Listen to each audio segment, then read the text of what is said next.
Day की शुरुआत पे हम हमारी प्यारी सी रानन को देखते हैं जो कि अपने घर पर आई होती है एंड यहाँ पर उसकी मम्मा ने उसके लिए सरप्राइज प्लान किया होता है। लेकिन यहाँ पर वो अपने मम्मा का सरप्राइज देखकर शॉक हो जाती है और कहने लगती कि आपने मेरे लिए ये सरप्राइज प्लान किया है। जहाँ पर रानन के सामने कई सारे लड़के होते हैं जिसकी मॉम ने सिलेक्ट कर उसके लिए लाया होता है। फिर यहाँ पर बड़ी एक्साइटेड मैं उसकी मम्मा से कहने लगती है कि क्यों तुम्हें मेरा सरप्राइज पसंद आया ना, देखा मैं कितनी अच्छी हूँ, मुझे पता ही ना तुम्हें ये सारी चीजें बहुत अच्छी लगेगी।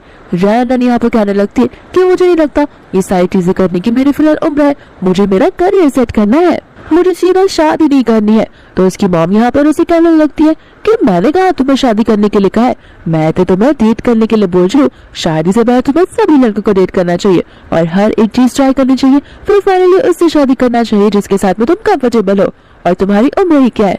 फिर यहाँ पर वो चली जाती है हर एक लड़के के पास में एंड यहाँ पर वो एक एक लड़के की स्पेशलिटी से बताने लगती है। यहाँ पर तो एक लड़का अपनी बॉडी से एप्पल को भी तोड़ देता है लेकिन उसकी मम्मा को ये अच्छा नहीं लगता और वो कहती तुम जाओ यहाँ से, अगर मेरी बेटी को भी ऐसा तुमने कर दिया तो सो यहाँ पर बोलने लगती है कि देखो यहाँ पर स्ट्रॉन्गर इंसानों से लेकर स्मार्ट इंसान तक भी है और वो भी जो एक बिजनेसमैन बनने वाला है, तो फिर तुम इनमें से जो चाहे उसे चूज कर सकती हो और अगर चाहो तो हर महीने अलग अलग लड़कों को इनमें से डेट कर सकती हो। फिर यहाँ पर वो सभी लड़कों को रानन के पास जाने के लिए कहती है। जहाँ पर वो सभी लड़के रानन के पास चले तो जाते हैं लेकिन रानन बड़ी जोर से चिल्ला देती है जहाँ पर उसकी चीख सुनकर वो सभी लड़के उस घर से तुरंत निकल जाते हैं एंड यहाँ पर रानन को ट्रॉमेटाइज हो जाती है क्योंकि उसे ट्रॉमा होता है। वो सोचने लगती है कि आखिर ये ट्रॉमा कब जाएगा, कोई भी मैन मुझे छूना चाहता है, मेरी चीख निकल आती है। एंड यहाँ पर हमें पास का सीन बताया जाता है जहाँ पर रानन प्यारा सा केक लेकर गई होती है अपने बॉयफ्रेंड जी के पास में, लेकिन यहाँ पर वो जी उस केक को चुकरा देता है और कहते हैं कि हम इतनी सालों से डेट कर रहे हैं लेकिन तब से लेकर अब तक तुमने मुझे टच भी करने नहीं दिया है, मैं तुम्हारे साथ ब्रेकअप करना चाहता हूँ। एंड इतना बोलकर यहाँ पर वो दरवाजा बंद कर देता है जहाँ पर बेचारी रानन खुद ही शॉक में चली जाती है। इतने में ही यहाँ पर रानन के ग्रुप में मैसेजेस आने लगता है कि तुमने देखा जी का मैसेज, उससे अपनी नई गर्लफ्रेंड के साथ में ऑफिशियली डेट करना उसे शुरू करते हैं। जहाँ पर रानन जी की नई गर्लफ्रेंड को देखती है और वो समझ जाती है कि शायद जी ने उसके ऊपर चीट किया है। इसके बाद में वो वहाँ से चली जाती है एंड यहाँ पर इसके बाद में जब वो बेचारी ब्रिज पर जा रही होती है तो एक लड़का सामने से आ जाता है जो उसे पूछने लगता है कि आप ठीक तो हो ना। एंड यहाँ पर रानन तभी एकदम स्टैचू बनकर नीचे गिर जाती है और ये उसकी साइकोलॉजिकल प्रॉब्लम होती है कि कोई भी लड़का से करीब इस तरीके से आता है तो वो स्टैचू की तरह चुपचाप उसी पोजीशन में रह जाती है। यहाँ पर उसकी माँ से कहने लगती है कि देखो मैं एकदम फ्री माइंडेड हूँ, अगर तुम्हें लड़कों के बदले लड़कियां पसंद है तो तुम मुझे बता सकती हो, मुझे कोई एतराज नहीं है जब तक तुम खुश हो। रानन यहाँ पर बोल रही थी कि मैं तो मजाक कर रही हूँ, हालांकि आपको ये बात पता नहीं है कि मेरा ऑलरेडी एक फियांसे है जो कि अब्रॉड में रहता है, जो कि हैंडसम भी है और रिच भी। तो उसकी मम्मा बोलती कि मैं तुम्हारी माँ हूँ, मुझे मत सिखाओ।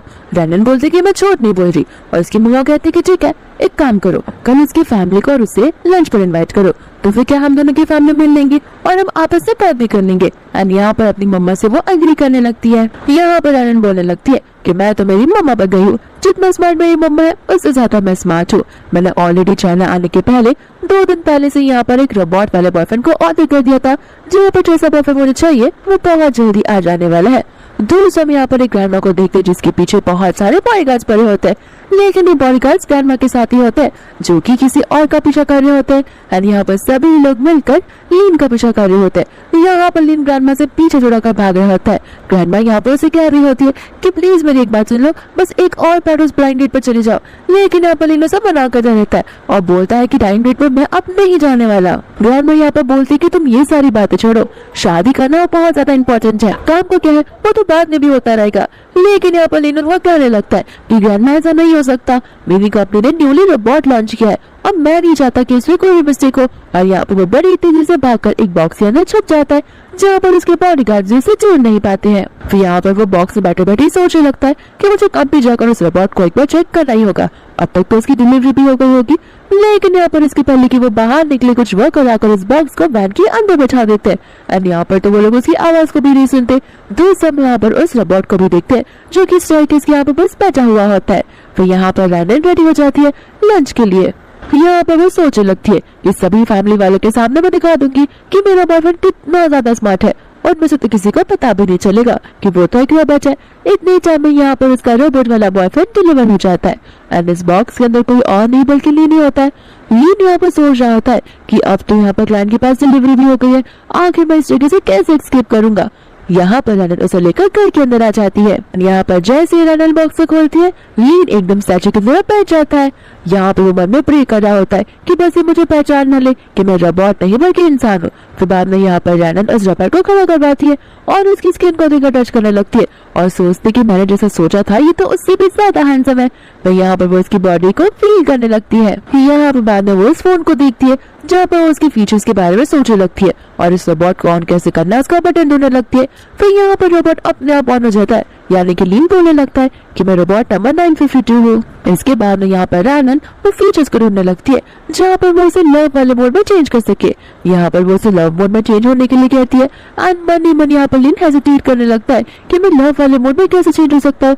मुझे बाद में वो सारी हरकतें करनी पड़ेंगी जो मैं एज ए ह्यूमन बीइंग नहीं कर सकता, लेकिन एज ए रोबोट मुझे वो सब करना होगा। फिर यहाँ पर रनन उसका मेन स्विच ढूंढने लगती है और यहाँ पर वो उसके एडम्स के एप्पल को टच करती है। यहाँ पर वो उसे टच करते ही सोचने लगती है कि ये तो एकदम रियलिस्टिक ह्यूमन बीइंग जैसा लग रहा है, मुझे तो इसकी स्किन भी एकदम रियल ह्यूमन जैसी लग रही है, लग ही नहीं रहा है कि ये कोई रोबोट हो सकता है। फिर यहाँ पर खुद ब खुद लीन कह देता है कि लव मोड अब ऑन हो चुका है। जहाँ पर रनन धीरे धीरे कर उसके सारे मसल्स को टच करने लगती है, उसे फील करने लगती है। जहाँ पर लीन को बहुत ज्यादा इनकम्फर्टेबल फील होता है क्योंकि धीरे धीरे उसकी बॉडी बहुत ज्यादा वार्म होती जाती है। फिर यहाँ पर लीन उसकी हाथ पकड़ लेता है जहाँ पर रनन को लगता है कि ये भी एक रोबोट का फीचर ही होगा। इसके बाद में यहाँ पर वो उसे हक करने लगती है और बेस्ट बॉयफ्रेंड का टैग देने लगती है, लेकिन उसे अफसोस होता है कि ये तो बस एक रोबोट ही है। इसके बाद में वो सोफा पर आराम से बैठती है जहाँ पर वो अपने बॉयफ्रेंड को उसका स्किन केयर करने के लिए ऑर्डर देती है। लीन यहाँ पर सोचने लगता है कि ये लड़की ऑर्डर दी है और वो भी मुझे। फिर उसे याद आता है कि वो तो एक रोबोट है, उसे उस लड़की की जो बात है उसे तो मानना ही पड़ेगा। इसके बाद में यहाँ पर लीन सारे के सारे स्किन केयर प्रोडक्ट्स लेकर आ जाता है। यहाँ पर रनन की स्किन उसे बहुत सॉफ्ट फील हो रही थी तो वो उससे बातें करना शुरू कर देता है एंड रनन यहाँ पर अपने प्रोडक्ट के बारे में बहुत खुशी खुशी बताने लगती है। इसके बाद में यहाँ पर लीन का हाथ पकड़ती है और कहती है कि तुम मेरे लिप्स पर भी तो मसाज करो। फिर बाद में यहाँ पर वो उसके लिप एरिया में भी मसाज करने लगता है। रनन यहाँ पर कहने लगती है कि भले तुम रोबोट हो लेकिन तुम्हें इंसानों जैसी मैन की तरह में ट्रेनिंग मुझे तो देनी ही पड़ेगी। एंड फिर यहाँ पर वो उसे बोलने लगती है कि आसपास जब यहाँ पर कोई नहीं होगा तब तुम मुझे माँ से बुलाओगे। एंड यहाँ पर लीन उसे माँ से बुलाने लगता है, लेकिन मन ही मन यहाँ पर वो बहुत गुस्से में भी होता है। रनन यहाँ पर कहने लगती है कि बहुत अच्छे, तुम तो बड़े ओबीडिएंट रोबोट हो, एटलीस्ट तुम मैन से तो अच्छे हो। बेचारी मन में यहाँ पर सोचने लगती है कि काश ये रोबोट के बदले एक रियल मैन होता तो फिर क्या पता वो मुझे टच करता है मुझे कुछ भी नहीं होता। हालांकि रियल मैन मुझे कभी टच कर ही नहीं सकते क्योंकि वो करेंगे तो फिर मेरी बॉडी पूरी की पूरी स्टैचू बन जाएगी।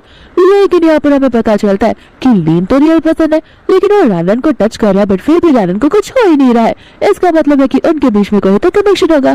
तो यहाँ पर रनन उठती है और कुछ तो बोल के वापस से सो जाती है। लीन को लगने लगता है कि शायद से ये कुछ ज्यादा ही थक गई होगी, तो फिर यहाँ पर वो उसका हाथ पीछे करता है और उसे आराम से सोने देता है। साथ साथ वो उसे गालों पर टच भी करता है और उसे मन ही मन क्यूट बुलाने लगता है। इसके बाद में नेक्स्ट डे आ जाता है जहाँ पर रनन उस रोबोट को लेकर रेस्टोरेंट में चली जाती है और यहाँ पर वो उसे समझाने लगती है कि तुम्हें बहुत फर्मली और ओबीडियंटली मेरे सारे ऑर्डर्स को फॉलो करना होगा और एक अच्छा बॉयफ्रेंड बनकर दिखाना ही होगा। लेकिन यहाँ पर चलते चलते रनन को बीच में याद आ जाता है कि वो दोनों तो खा लिया था, उन्हें कोई ना कोई गिफ्ट लेकर तो आना ही चाहिए था। लीन यहाँ पर उसे देखने लगता है और मन ही मन सोचने लगता है कि गिफ्ट लाने की इतनी कौन सी घाई थी। रनन यहाँ पर उसे कहती है कि हमें गिफ्ट लाना ही पड़ेगा क्योंकि अगर हम अंदर खाली हाथ गए तो फिर मेरे रिलेटिव्स मेरा मजाक उड़ाने लगेंगे और मुझे कंजूस बोलने लगेंगे और कहेंगे कि देखा ये तो बहुत ज्यादा ही कंजूस है, ये तो कुछ अफोर्ड भी नहीं कर पाती। तो फिर यहाँ पर वो सोचती है कि अगर वो खुद ये चीज लेने के लिए गए तो वो उनको अंदर जाने में लेट हो जाएगा एंड दोनों के दोनों जन ये चीज लेने के लिए नहीं जा सकते। तो फिर यहाँ पर वो अपना कार्ड निकाल कर लीन को दे देती है और कहती है कि इस कार्ड का अच्छे से इस्तेमाल करना और कुछ ऐसी चीज लेकर आना जो दिखने में अच्छी हो। और कार्ड देकर वो वहाँ से चली जाती है और गिफ्ट की जिम्मेदारी वो लीन पर छोड़ देती है। यहाँ पर लीन को लगने लगता है कि ये बेस्ट मौका है यहाँ से एस्केप करने का। तो फिर वो अपने असिस्टेंट को कॉल लगा लेता है और रोबोट को बहुत जल्दी डिलीवर करने के लिए कहता है। साथ साथ में यहाँ पर वो उन्हें लिस्ट में थमा देता है। दोस्तों यहाँ पर हम लंच वाला सीन देखते हैं जहाँ पर हम जी को देखते हैं एंड यहाँ पर जी की गर्लफ्रेंड मिया होती है एंड हमें पता चलता है कि जी उस लड़की को डेट कर रहा होता है जो कि हमारी रनन की फैमिली से बिलोंग करती है।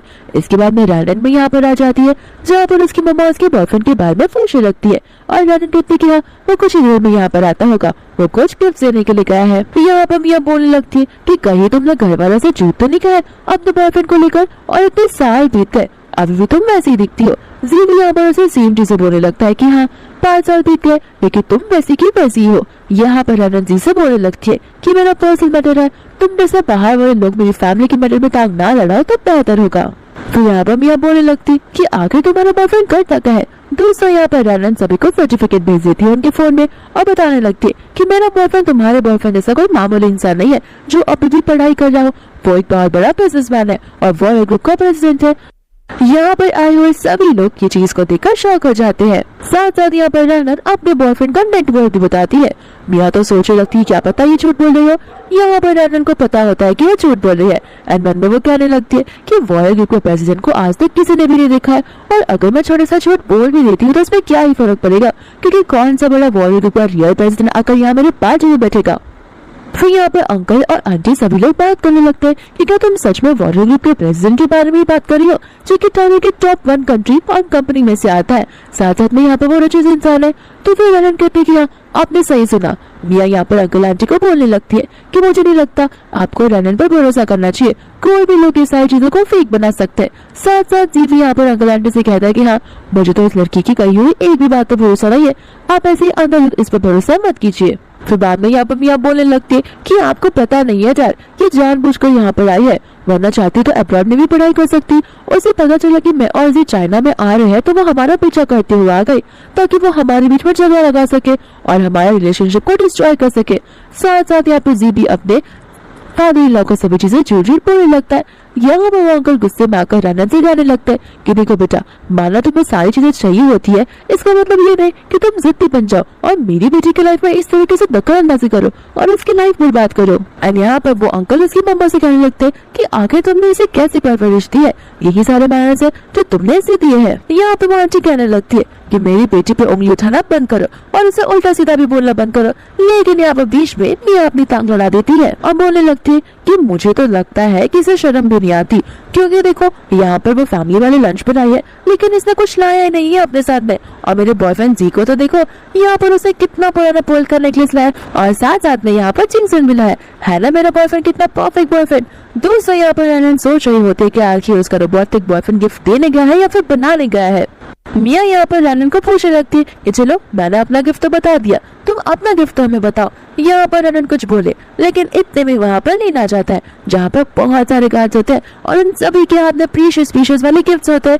यहाँ पर रनन उन सभी लोगों को देखकर शॉक हो जाती है एंड गार्ड्स एक एक करके वो सारे प्रीशियस गिफ्ट्स के बारे में उन्हें बताने लगते हैं।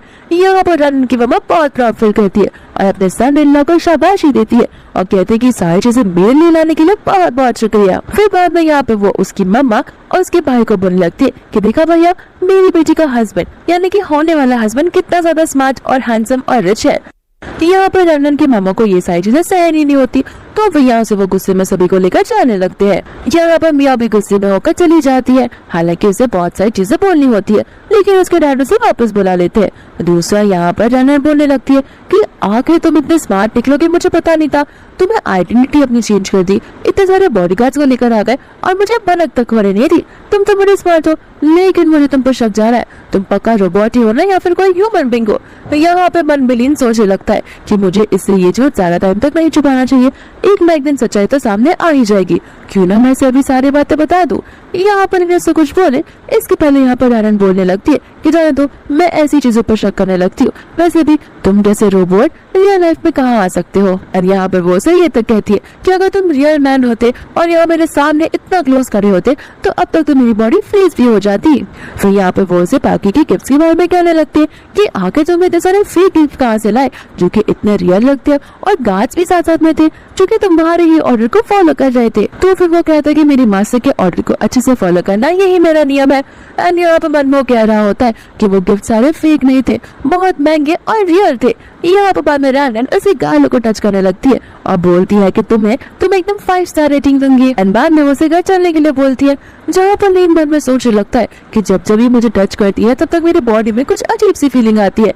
इसके बाद में यहाँ पर वो लोग घर पे पहुंच जाते हैं। जैसे यहाँ पर रनन दरवाजा खोलती है तो उसे यहाँ पर लीन एक कार को आते हुए देखता है एंड यहाँ पर लीन उस कार को पहचान जाता है और उसे अच्छे से पता होता है कि आखिर इस कार में कौन है। एंड उसे ये भी पता है कि इस कार में से जो भी निकलेगा वो उसके लिए प्रॉब्लम लेकर आएगा और रैनन को ये प्रॉब्लम नहीं देख सकती। इसलिए यहाँ पर रैनन को वापस घर के अंदर भेज देता है और कहता है कि मुझे कुछ प्रोटेक्शन करना है, जिस वजह से आपको घर के अंदर जाना होगा। एंड यहाँ पर दरवाजा बंद कर देता है एंड इस कार से बाहर निकलती है उसकी ग्रैंडमा। एंड यहाँ पर तो बेचारा डर ही जाता कि आखिर वो अपनी ग्रैंडमा को क्या कहेगा। ग्रैंडमा यहाँ पर आती उसी कान खींचने लगती है। यहाँ पर वो बोलने लगता है कि आप जैसे समझ रहे हो वैसा नहीं है। ग्रैंडमा बोलती कि चुप रहो, तुम यहाँ पर घर घर जाकर क्या रोबोट का डिटेक्शन करने आए हो? चलो मेरे साथ, तुम्हें रात को ब्लाइंड डेट पर जाना है।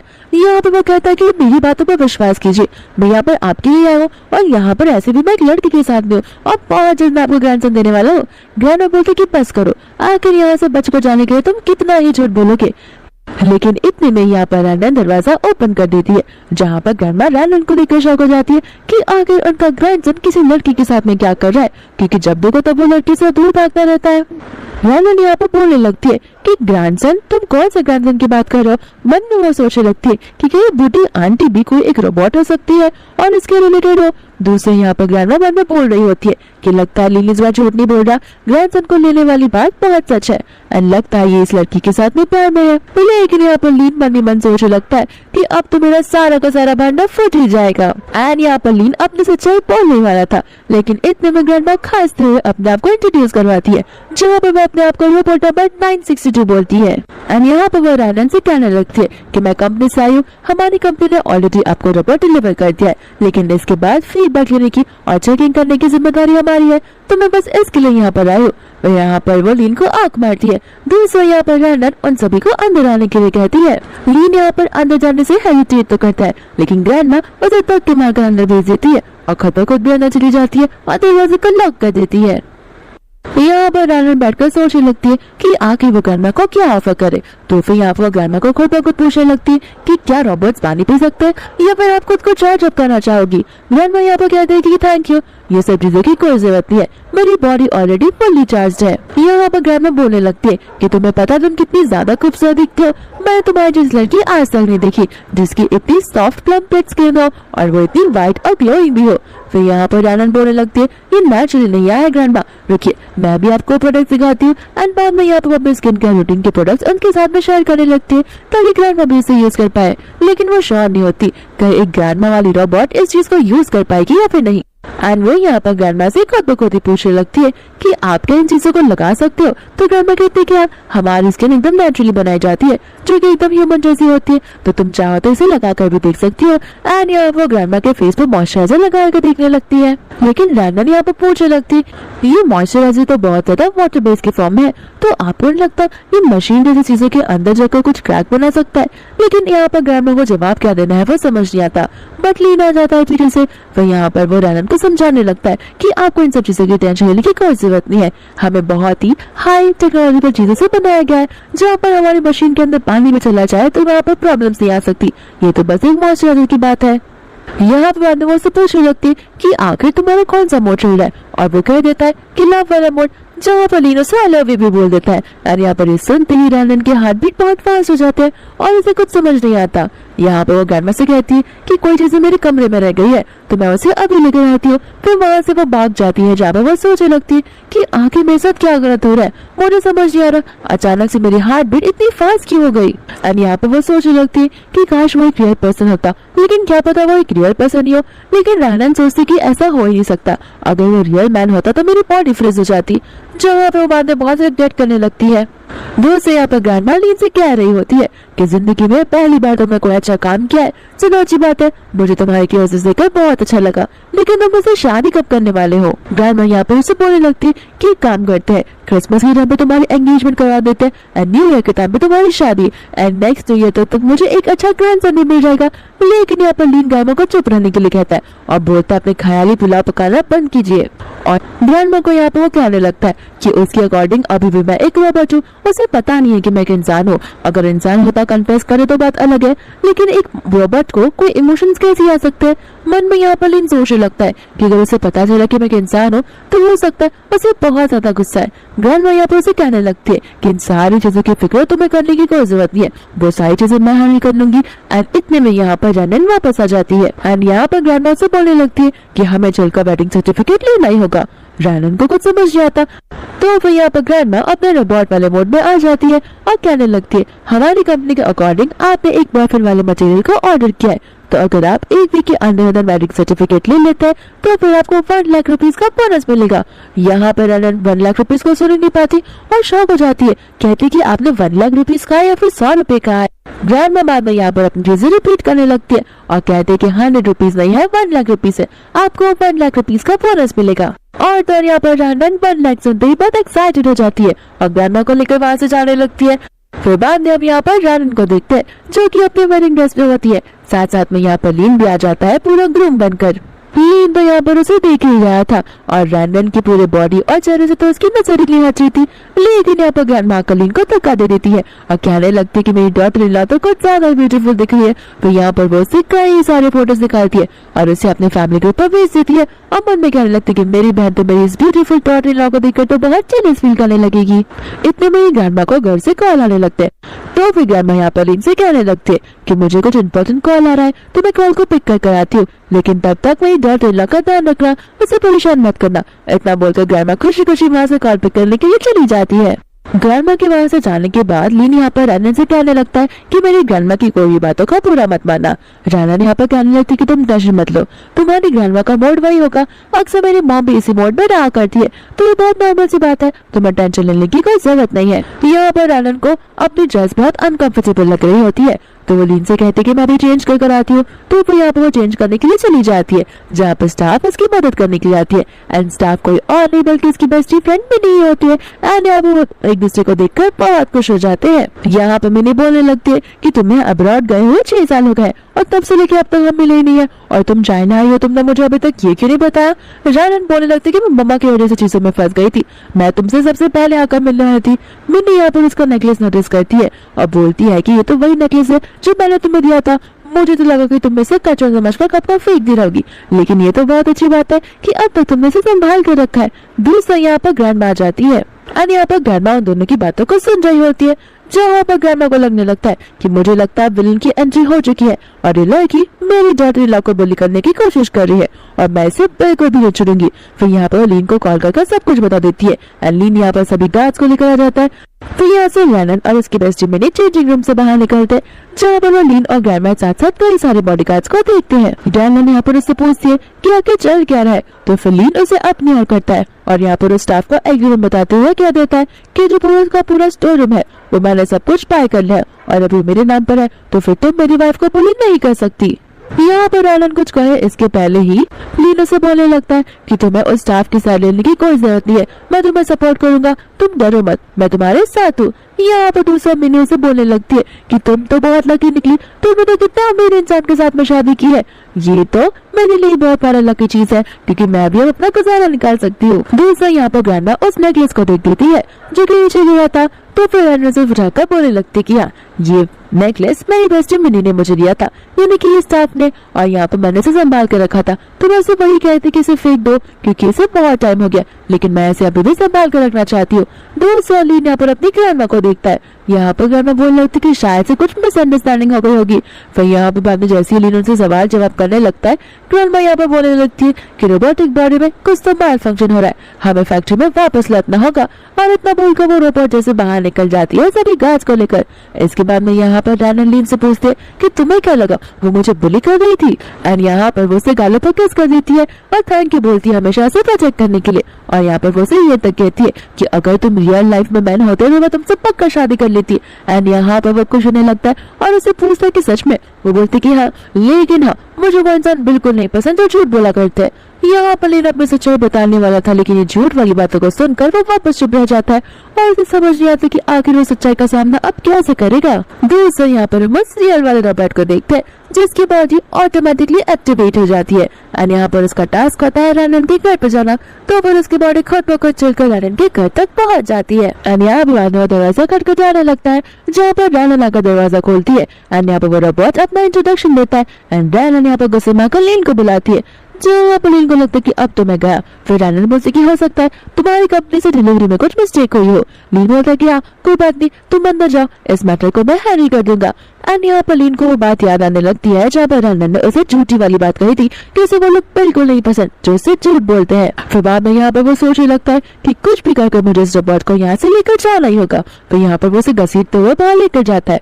रोबोट यहाँ पर बोल रहा होता है कि डिटेक्ट हो रहा है मुझे कि कोई तो मुझे हार्म पहुंचाने की कोशिश कर रहा है। फिर यहाँ पर वो ऑटोमेटिकली फाइटिंग वाले मोड पर आ जाता है, लेकिन यहाँ पर लीन उससे गले से उस बेल को निकाल देता है जिस वजह से वो डीएक्टिवेट हो जाता है और उसका पावर ऑफ हो जाता है। इसके बाद में आते वक्त वो उसके लिए बुके लेकर आता है, साथ साथ में कई सारे स्किन केयर प्रोडक्ट्स भी, और कहने लगता है कि मैंने तुम्हारे रात के लिए लाया ताकि तुम रात में से लगाओ और सुबह में तुम्हारी स्किन ग्लो करने लगे।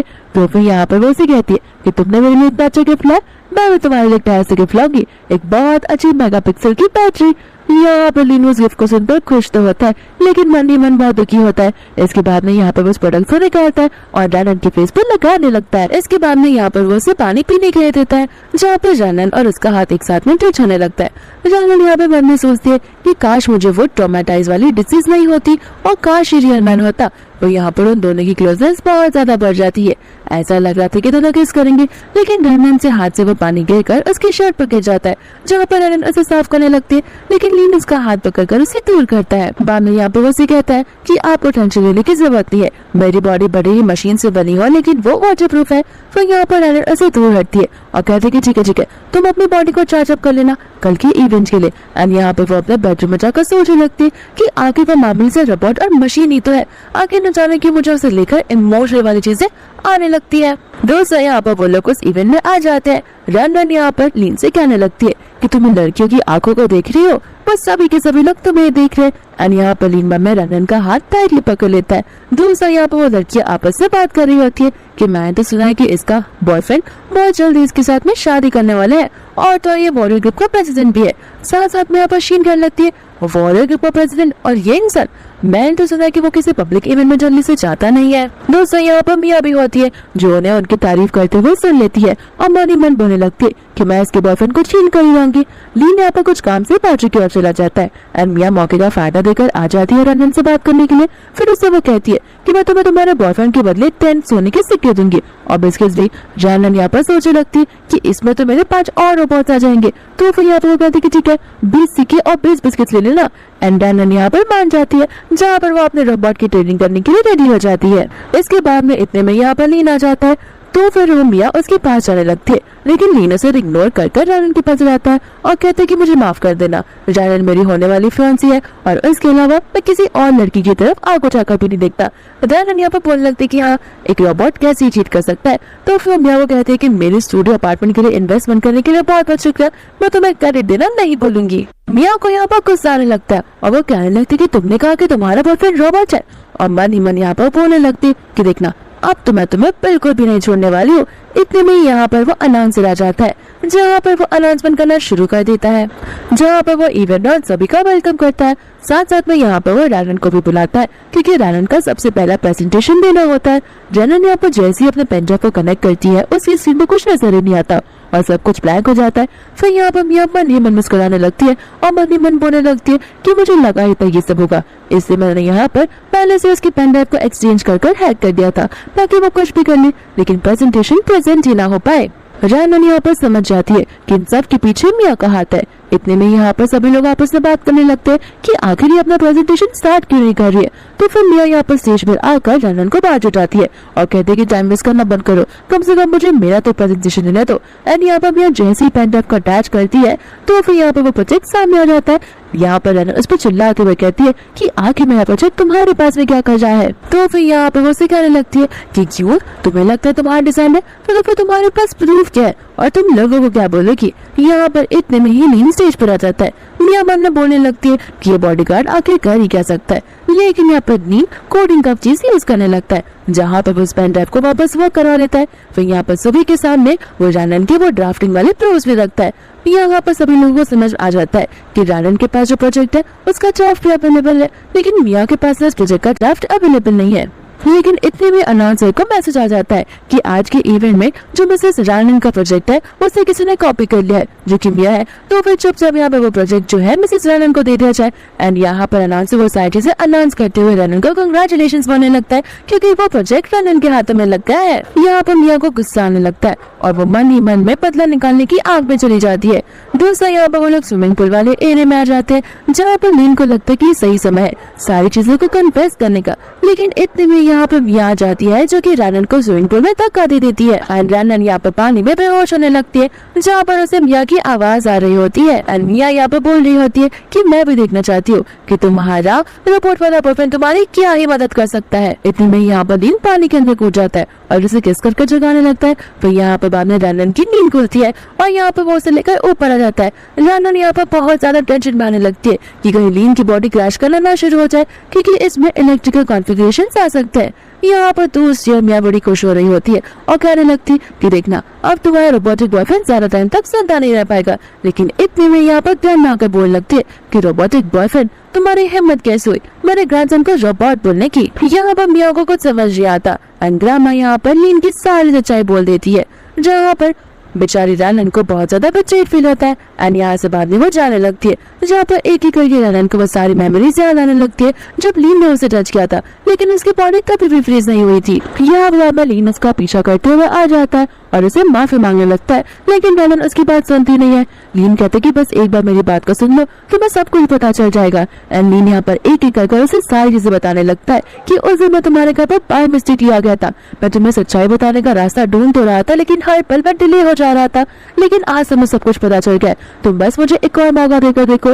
रानन यहाँ पर सोचने लगती है और बोलती है कि आखिर मैं तुम पर विश्वास कैसे कर सकती हूँ। और लीन उसके हाथ लेकर अपने हाथ पर हाथ रखता है और कहता है कि तुझे मुझ पर नहीं लेकिन मेरे दिल पर तो भरोसा होगा। भले मैं यहाँ पर फेक रोबोट बनकर आया था, लेकिन मेरी कई हुई चीजें और मेरा किया हुआ वादा तुम्हारे साथ फॉरएवर रहने का वो सच है। फिर यहाँ पर रानन उसे एक और मौका देती है, जहाँ पर वो उसे एज ए ह्यूमन अपने आप से इंट्रोड्यूस करवाने के लिए कहती है। एंड यहाँ पर दोनों एक दूसरे का इंट्रोडक्शन करते हैं। फिर यहाँ पर बड़े इमोशनली होकर रानन यहाँ पर उसे हक करने लगती है। फिर इसी सीन के साथ में उनकी एक नई शुरुआत होती है। लेकिन हमारी मूवी की एंडिंग